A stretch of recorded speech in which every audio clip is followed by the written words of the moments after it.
출애굽기 24장 보겠습니다. 출애굽기 24장.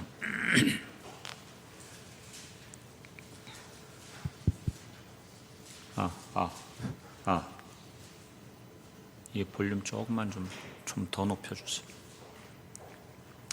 24장 1절에서 11절 말씀까지입니다. 한 절씩 교독하겠습니다. 또 모세에게 이르시되 너는 아론과 나답과 아비후와 이스라엘 장로 70명과 함께 여호와께로 올라와 멀리서 경배하고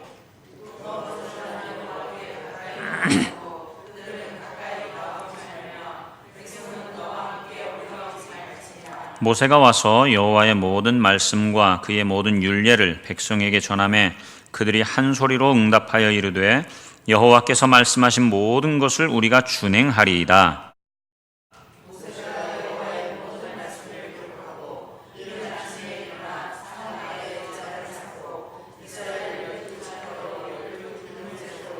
이스라엘 자손의 청년들을 보내어 여호와께 소로 번제와 화목제를 드리게 하고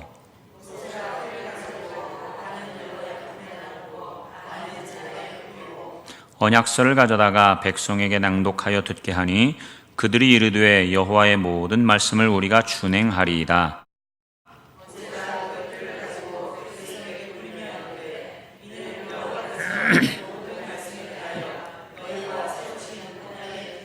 모세와 아론과 나답과 아비후와 이스라엘 장로 70인이 올라가서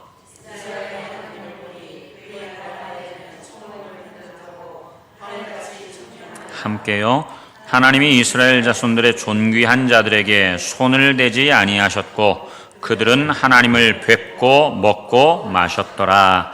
아멘. 오늘 이 24장 말씀은 하나님과 이스라엘 백성들 사이에 실제로 언약식을 하는 것입니다. 언약식이라고 하는 것은 오늘날 우리들로 말하면 결혼식이라고 할 수 있어요. 결혼식. 그래서 이 결혼식을 하기 전에 그 사전 준비 과정들이 분명히 있을 것입니다. 그래서 지난주에 보았던 출애굽기 6장과 19장을 빼놓을 수가 없어요. 그래서 출애굽기 6장을 한번 보시면 6장 6절과 7절 말씀을 한번 같이 보십시다. 6장 6절과 7절 말씀 같이요. 시작.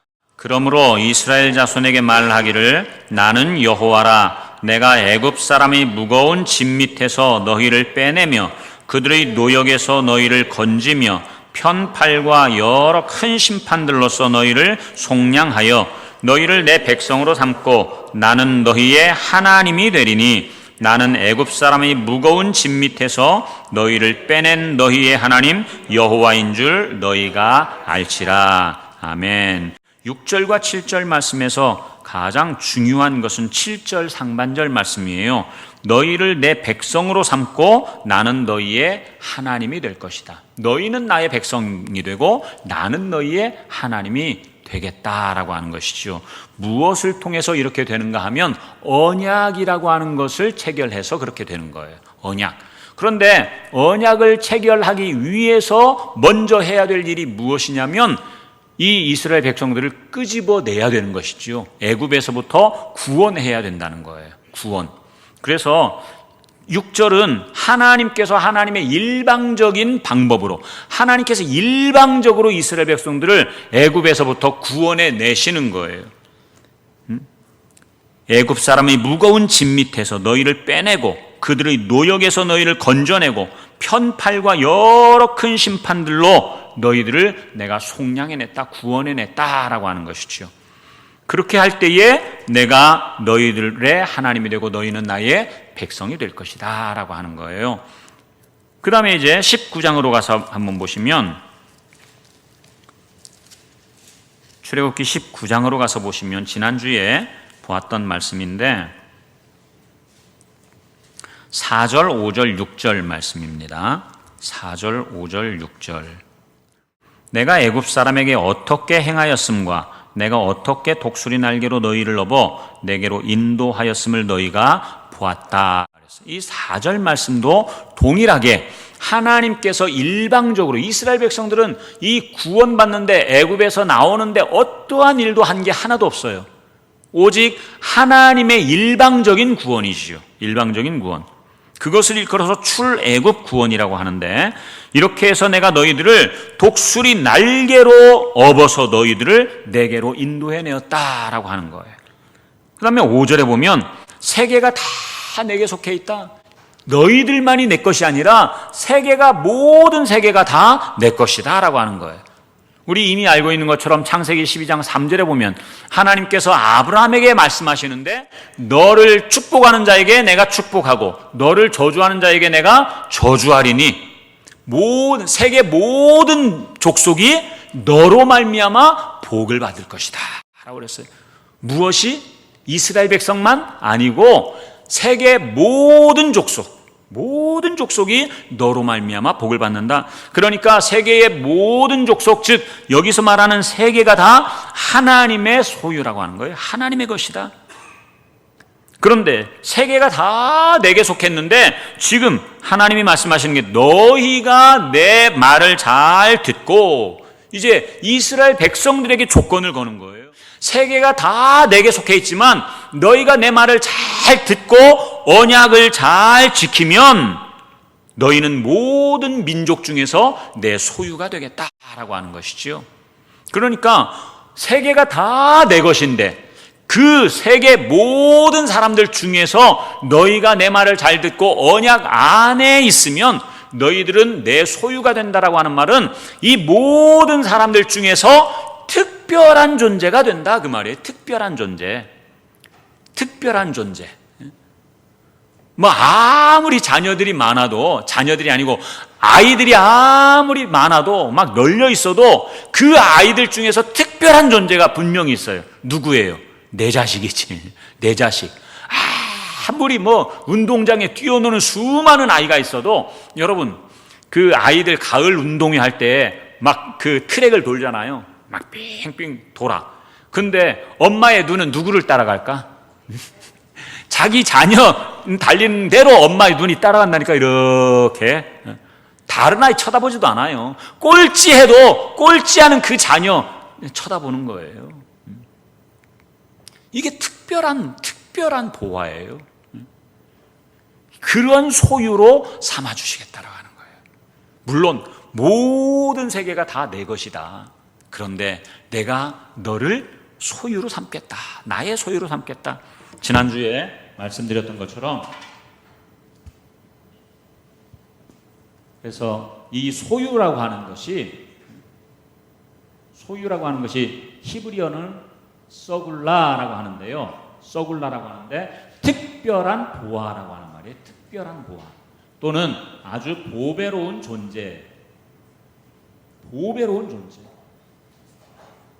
그래서 눈에 넣어도 아프지 않을 그런 존재를 바로 이러한 소유라고 하는 거예요. 그런데 아까 세계가 다 내게 속했다라고 그랬어요. 세계가 다 내게 속했다. 그러면 이 세계의 모든 민족, 이 사람들을 다 이 서굴라 소유로 삼은 게 아니라는 말이에요. 세계 모든 민족은 다 하나님께 속하기는 속했지만, 그러나 이 존재들은 아직 하나님을 모르는 존재들이기 때문에 이 소유로 삼은 이스라엘 백성들을 통해서 이 세계 모든 민족을 하나님의 온전한 소유로 삼겠다라고 하는 것이지요. 그래서 19장 5절에 보면, 5절 마지막에 너희는 모든 민족 중에서 내 소유가 되겠고, 6절 같이 읽어볼까요? 시작. 너희가 내게 대하여 제사장 나라가 되며 거룩한 백성이 되리라. 너는 이 말을 이스라엘 자손에게 전해라 하는 거예요. 자, 하나님께서 모세에게 세 가지를 이야기해요. 첫 번째, 소유로 삼겠다. 누구를? 이스라엘 백성을 소유로 삼겠다. 두 번째, 제사장 나라로 삼겠다. 세 번째는 무엇으로? 거룩한 백성 삼겠다. 소유라고 하는 것은 하나님이 정말로 아끼는 그러한 존재, 특별한 보화니까 재산 목록 1호란 말이에요. 재산 목록 1호. 그 다음에 제사장 나라라고 하는 것은, 제사장은 이 특별한 직분이에요. 제사장. 지난주에도 말씀드렸지만 제사장은요, 왕과 버금가는 직분이에요. 왕과 버금가는 직분. 그러니까 사실은요, 성경에 보면 그 베드로 전서 2장 9절에 보면 너희는 왕 같은 제사장이다 라고 하는 말이 있죠. 왕 같은 제사장. 왕 같은 제사장. 이게 정확하게 말하면 왕 같은 제사장이 아니고 왕과 제사장이에요. 왕과 제사장. 요한계시록에도 이 말씀이 나와요. 왕과 제사장. 같은 본격이에요. 동급. 그래서 하나님께서는 우리를 왕과 제사장으로 삼는데, 이 제사장의 역할이 뭐예요? 제사장은 그 죄 지은 사람을 하나님께로 인도해가지고 죄 사함 받고 제사 지내면서 죄 사함 받고 하나님의 자녀로 다시 새롭게 만드는 역할을 하는 게 제사장 역할이잖아요. 그 역할을 하려고 하나님께서는 한 사람만 제사장이 아니라 이스라엘 전체를 제사장 나라로 삼으셨단 말이죠. 제사장 나라로. 그러니까 제사장 나라는 이제 뭘 해야 돼? 제사장 나라는 세계 모든 민족에게 무엇을 전해서? 복음을 전해서 세계 모든 민족이 이스라엘 백성들과 같이 소유가 되도록 만들어야 되는 거예요. 그 역할이 이스라엘 백성들, 제사장 나라 된 이스라엘 백성들이죠. 이 역할을 감당할 때 하나님께서는 이들을 거룩한 백성으로 삼으신대요. 우리 사람은 거룩할 수가 없어요. 거룩이라고 하는 이 성정은 우리 사람에게는 나올 수가 없어요. 하나님의 성품이에요. 하나님의 성품. 그런데 이런 역할들을 할 때 하나님께서는 그 백성 안에 하나님의 거룩하심을 나타내신다는 말이에요. 나타내신다. 그래서 이 이스라엘 백성들이 이렇게 하나님의 소유가 된 자로, 또 그 하나님의 제사장 나라로 그 역할을 잘 감당할 때에, 그러면 우리 방금 보았던 19장 5절 말씀에 너희가 내 말을 잘 들으면, 내 말을 잘 듣는다. 그게 무슨 말이에요? 쉐마죠. 히브리어로 쉐마. 너희가 내 말을 잘 들으면, 쉐마하면 내가 너희를 이렇게 또 제사장 나라로 삼고 너희 이스라엘 안에 내가 나의 거룩함을 나타내겠다. 그게 뭐예요? 그게 하나님의 거룩함이 나타나는 것. 우리를 통해서 하나님의 그 거룩함이 나타나는 것을 뭐라고 말할까요? 한마디로 두 글자. 영생? 무조건 영생이. 영광이죠. 영광. 우리를 통해서 하나님의 거룩함이 나타나는 그것을 바로 영광이라고 하는 거예요. 영광. 내가 어떻게 해서 하나님을 영광스럽게 할 수는 없어요. 우리 학생들 와 있으니까 다시 한번 그 말씀을 드리는데, 올림픽이나 뭐 어디 가가지고 금메달 따가지고 누구에게 영광 돌리겠습니까? 하나님께 영광 돌립니다. 그 용기는 정말로 가상이에요. 대단하지요. 그러나 하나님은 그런 영광은 전혀 관심도 없으시단 말이에요. 우리가 이 땅 위에서 뭐 1등하고 이 땅에서 뭐 높은 데 올라가고 이 땅에서 권세를 누리고, 그런 영광은 하나님이 전혀 관심이 없어요. 무엇을? 이 땅 위에서 연약한 자랄지라도 연약한 나를 통해서 무엇을 이룰 때? 하나님의 뜻을 이룰 때 거기에 하나님의 영광이 나타나는 거예요. 거기에. 그러니까 이 제사장 나라로서 자기들은 아무것도 아니지만, 그러나 정말 하나님이 주신 그 뜻대로 이들에게 복음을 전해서 세계 모든 민족들을 하나님께로 인도해 온다면 그것이 하나님의 뜻이고, 그 뜻이 이루어질 때 하나님의 영광이 임하는 것. 그때 거룩한 백성이 되는 것이죠. 거룩한 백성. 그래서 이제 지난주에 잠깐 말씀드렸던 것, 하나님께서 이스라엘을 구원하시지요. 하나님께서 이스라엘을 구원하시는데 어디로부터 구원하세요? 출애굽 구원을 하시죠. 애굽으로부터 구원하십니다. 이걸 출애굽 구원이라고. 그런데 이 출애굽 구원의 목적이 있다고 그랬어요. 목적. 그저 단순히 이들을 이 애굽에 있는 억압에서 막 그 고통에서 구원해주는 그것이 목적이 아니에요. 이 자체가 목적이 아니고 출애굽 구원을 하는 목적이 있어요. 무엇하기 위해서? 무엇을 맺기 위해서? 언약을 맺기 위해서. 언약을 맺기 위해서. 그런데 이 언약이 지난 출애굽기 19장에 보니까 출애굽해가지고 3개월 만에 어디에 도착했다고 그랬어요? 시내산에. 그래서 시내산 언약이라고 그래요. 시내산 언약. 이 시내산 언약이 사실은 이들이 이제 시내산 언약을 맺고 40년 동안 광야 생활을 하는데, 광야 생활에서는 오직 볼 게 하나님밖에 없어. 다 사방으로는 다 막혀 있고 사방으로 우겨쌈을 당하고요. 가는 곳마다 다 광야인데 뭐 갈 곳이 없잖아요. 그러니까 바라볼 것은 오직 하나님밖에 없어. 하나님께서 내려주신 것 먹고, 하나님께서 입혀주신 것 그거 입고, 하나님 내려주신 것 마시고, 그것 가지고 가나안 땅을 향해서 가면 되는데, 근데 이들은 40년 동안 광야 생활을 하면서도 뭘 해요? 하나님의 뜻을 어기는 거예요. 하나님의 마음을 아프게 하는 거예요. 그래서 끊임없이 하나님 앞에서 범죄하는 거죠. 범죄하면 결국 언약이 깨지게 되는 거예요. 그래서 처음에는 시내산 언약을 맺다가 광야 40년 동안 이들이 하나님 앞에서 범죄하니까 이제는 모압이라고 하는 곳에 가가지고 모압에서 언약을 새롭게 갱신을 해요. 그래서 시내산 언약은 깨지고 파기되고 모압 언약을 맺습니다. 신명기 28장에서 모압 언약을 맺어요.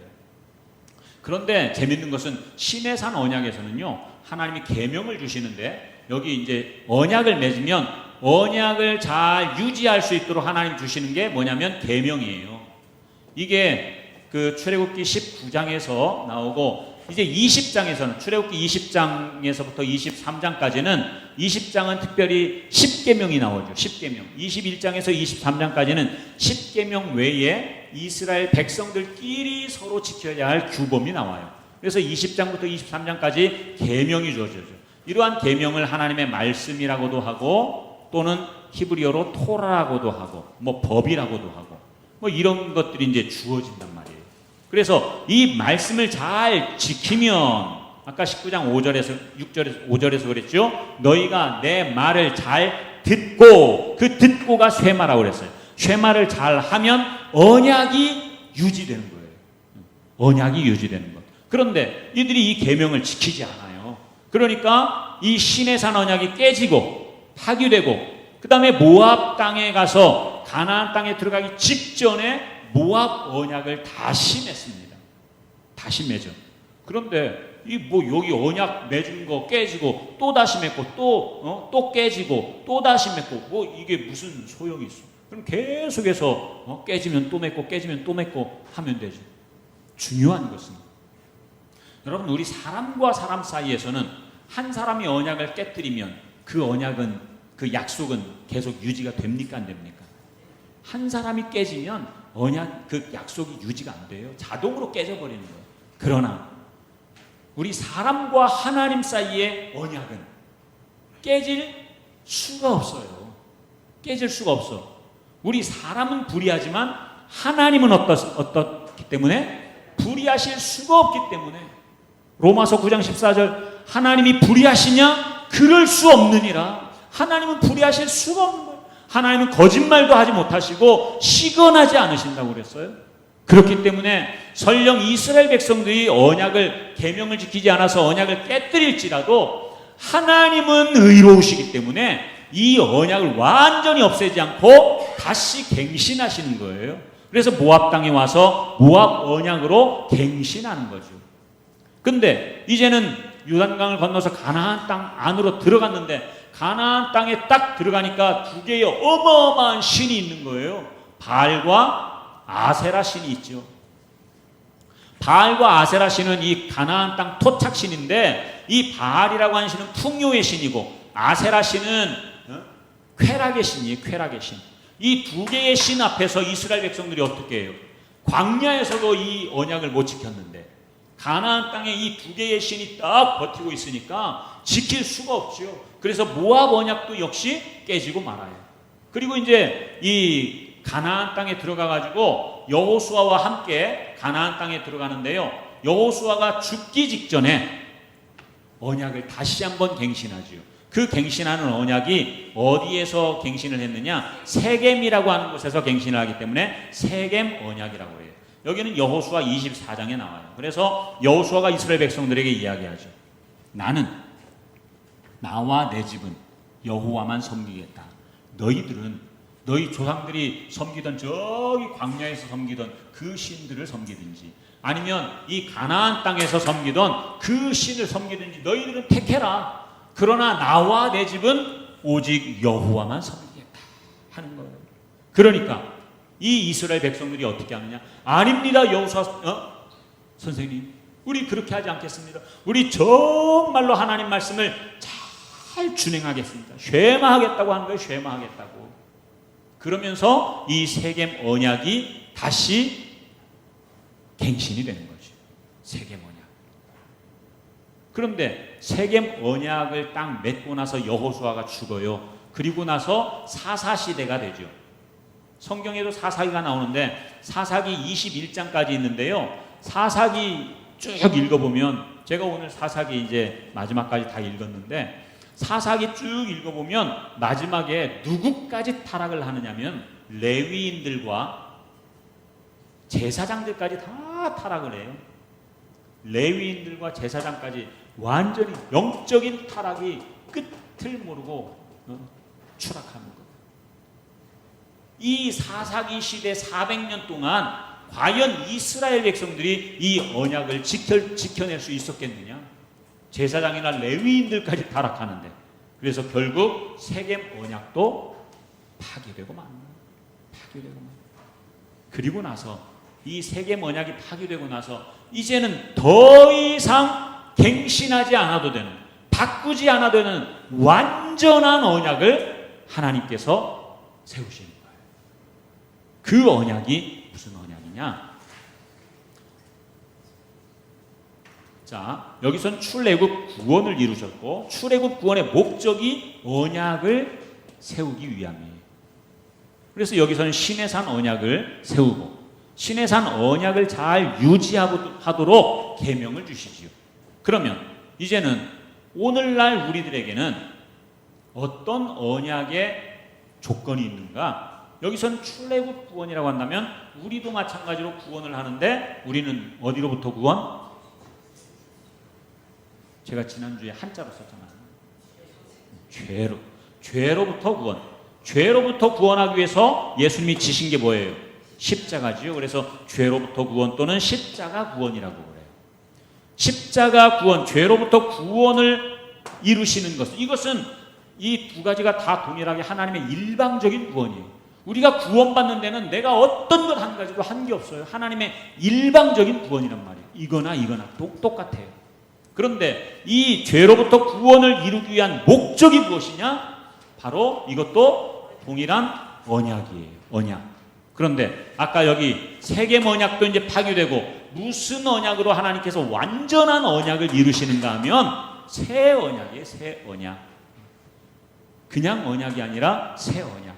여기서는 시내산 언약, 모압 언약, 세겜 언약으로 그렇게 갱신됐지만 이제 하나님께서는 완전한 언약인 더 이상 갱신하지 않아도 되는 새 언약을 그렇게 세우시는 거예요.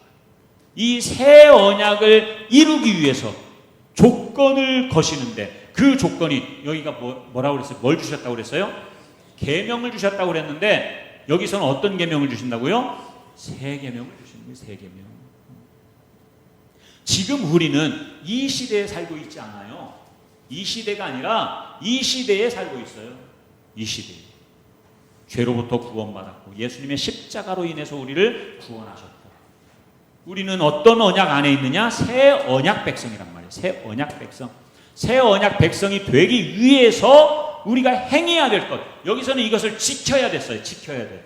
그런데 여기서는 이걸 지키는 게 아니에요. 이걸 지켜서 새 언약 백성이 되는 게 아니라 이것을 행하는 것이죠. 행하는 것. 뭐 행하는 것과 지키는 것 뭐 굳이 따진다면 그게 뭐가 다릅니까라고 할 수 있겠지만 이것은 지켜서 여기 그 언약 안에 들어간다고 하면 이거는 지키는 게 아니에요. 지키는 게. 새 계명은 무엇인가 하면 우리 그 요한복음 13장 가서 한번 볼까요?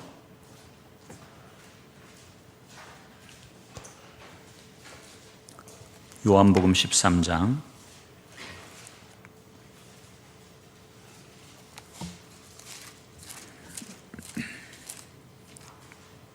34절 시작. 새 계명을 너희에게 주노니 서로 사랑하라. 내가 너희를 사랑한 것 같이 너희도 서로 사랑하라.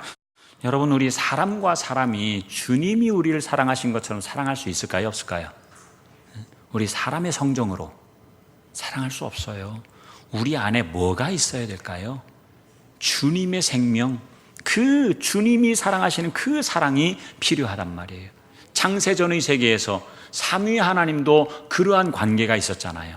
이걸 내재적 삼위일체라고 그랬는데 삼위 하나님이 관계 안에 우리가 들어갈 때에 비로소 우리도 이러한 사랑을 할 수 있다는 말이에요. 그러니까 내가 너희를 사랑한 것 같이 너희도 사랑해라. 너희들이 애써서 노력해서 사랑해라. 그게 아니란 말이에요. 새 계명은, 주님이 주신 이 새 계명은 그래서 그 안에 조건이 있어요. 어떻게 무엇으로 사랑하느냐? 아들의 생명으로 사랑하는 거다. 아들의 생명으로. 주님이 아들이 아버지에게 그 사랑을 복종함으로 아버지의 사랑을 받았던 것처럼 우리들도 주님의 말씀에 그대로 순종하면서 그 아들의 생명을 얻는 것이지요. 그래서 생명으로 사랑하는 거예요. 생명으로 사랑하는 것. 다른 게 아니란 말이지요. 그래서 오늘 본문 다시 이제 출애굽기 24장으로 넘어가 보시면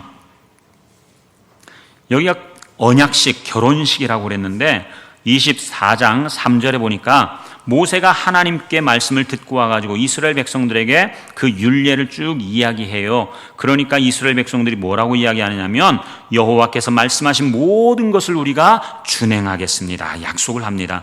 그래서 모세가 한편에는 제단을 쌓고 또 한편에는 12기둥을 세워요. 제단은 하나님 당사자를 상징하는 것이고 12기둥은 12지파인 이스라엘 백성들을 상징하는 거예요.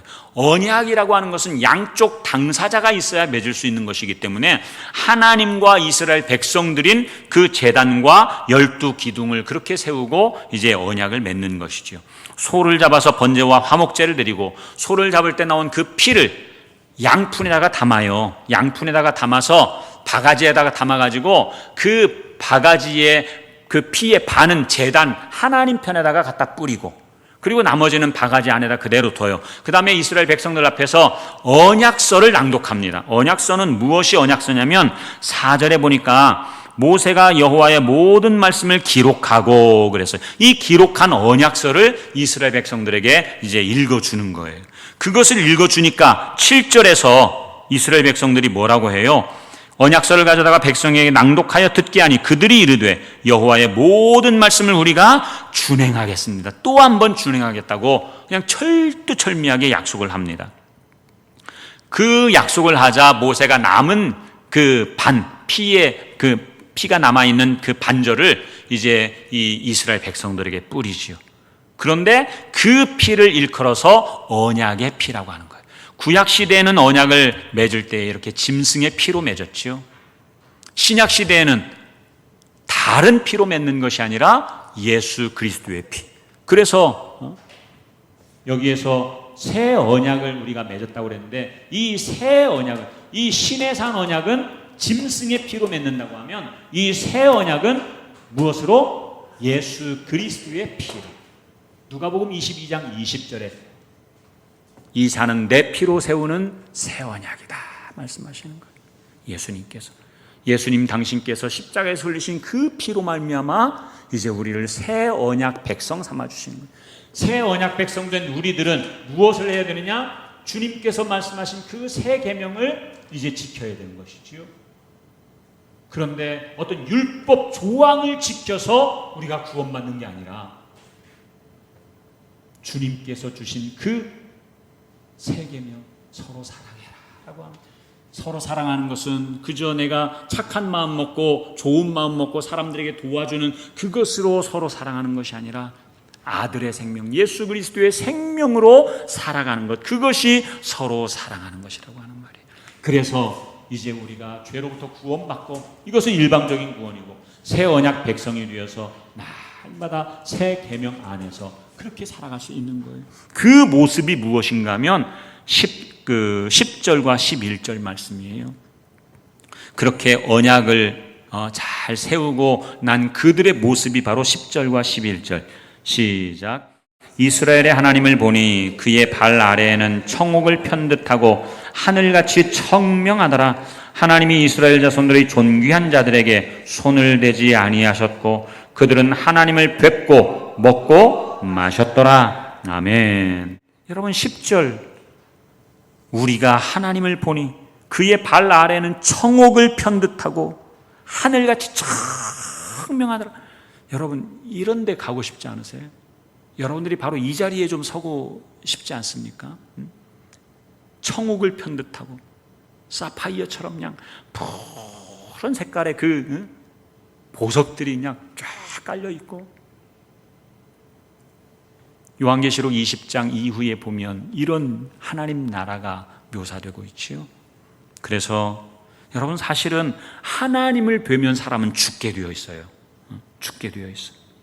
오죽했으면 이 이스라엘 백성들이 10계명, 20장에 나오는 10계명은 하나님으로부터 직접 음성을 들어서 받았어요. 그런데 그 음성을 들을 때 막 하늘에서는 천둥이 치고 번개가 치고 우레가 그냥 때리고 난리가 아닌 거예요. 그러니까 이스라엘 백성들이 두려워가지고 꼼짝을 못해 벌벌벌벌 떨고 있어. 그래 모세를 불러가지고 부탁을 해. 모세 선생님이요, 제발 하나님의 음성이 우리에게 직접 들리지 않도록 해달라고. 모세 당신이 듣고 우리에게 전달해달라고 그렇게 부탁을 해요. 신명기 5장에 보면 그 말씀이 나와요. 그래서 이제 그 출애굽기 21장에서부터 23장까지 내용은 모세가 하나님께로부터 받아가지고 이스라엘 백성들에게 대신 그렇게 선포해 주는 거예요. 그런데 여러분 그때 만나는 하나님과 지금 이 11절에서 만나는 우레, 번개, 천둥 거기에 계시는 하나님과 지금 이 11절에서의 하나님은 전혀 다르잖아요. 전혀 달라요.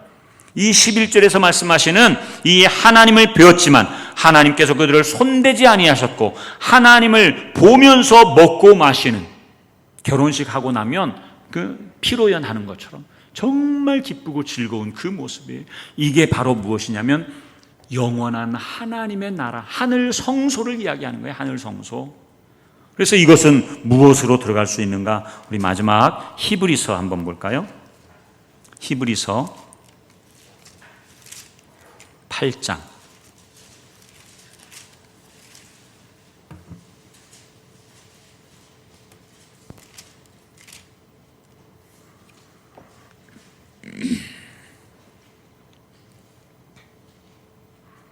히브리서 8장 1절 2절 말씀. 시작. 지금 우리가 하는 말의 요점은 이러한 대제사장이 우리에게 있다는 것이라. 그는 하늘에서 지극히 크신 이의 보좌 우편에 앉으셨으니 성소와 참 장막에서 섬기는 이시라. 이 장막은 주께서 세우신 것이요 사람이 세운 것이 아니니라. 그래서 성소라고 하는 것은 하나님과 백성이 만나는 장소거든요. 성소. 그래서 증거막이라고도 하고, 그래서 하늘 성소는 이제 영원한 하나님의 나라를 이야기하는 거예요. 사람이 세운 것이 아니래요. 그러면서 5절, 그들이 섬기는 것은 하늘에 있는 것의 모형과 그림자라. 모세가 장막을 지으려 할 때 지시하심을 얻음과 같으니 이르시되 삼가 모든 것을 산에서 내게 보이던 본을 따라 지으라 하셨느니라. 그래서 이제 출애굽기 25장에서부터는 그 성막을 짓거든요. 그 성막을 짓는 것은 사람의 손으로 지은 것이지만 그러나 이것은 하나님께서 모세에게 보여주신 그 본을 따라서 그대로 짓는 거예요. 그러니까 이것은 사람의 손으로 지었지만 하늘 성소의 본을 따서 모형으로 짓는 거예요. 모형으로. 우리가 모여서 있는 이 공동체 역시 하나님 나라의 모형인 거예요. 모형. 10장 한번 가서 보세요. 10장. 그래서 그 성소에 어떻게 들어갈 수 있는가? 19절, 20절 말씀. 시작. 그러므로 형제들아, 우리가 예수의 피를 힘입어 성소에 들어갈 담력을 얻었나니 그 길은 우리를 위하여 휘장 가운데로 열어놓으신 새로운 살 길이요, 휘장은 곧 그의 육체니라. 아멘. 우리가 예수의 무엇을 힘입어서? 주님의 보혈을 힘입어서 담대하게 성소에 들어간다고 그랬는데, 이 성소가 다름 아니라 지성소예요. 지성소. 여기에서 말하는 지성소는 하나님 나라의 그 성소죠. 하나님 나라를 이야기하는 것입니다. 하나님 아버지의 품속이지요. 그래서 예수님께서 십자가의 죽으심으로 말미암아 성전의 휘장이 찢어지고 예수님의 몸이 찢어짐으로 성전의 휘장을 그렇게 갈라서 열어놓으신 것처럼, 이제는 새롭게 우리가 정말 하나님의 나라 안으로 담대하게 들어갈 수 있는, 그래서 우리를 일컬어서 뭐라고요? 제사장이라고 하는 거예요. 제사장. 옛날에 구약시대에는 대제사장 한 사람만 1년에 한 번 들어갔지만, 그것도 거기에 들어가면서 죽을까 말까 막 정말 염려와 근심과 걱정 서린 그러한 마음으로 들어갔지만, 우리는 이제는 예수 그리스도의 그 피를 힘입어서 담대하게 나아가는 거예요. 담대하게. 그래서 7장 25절 한 번만 볼까요? 7장 25절.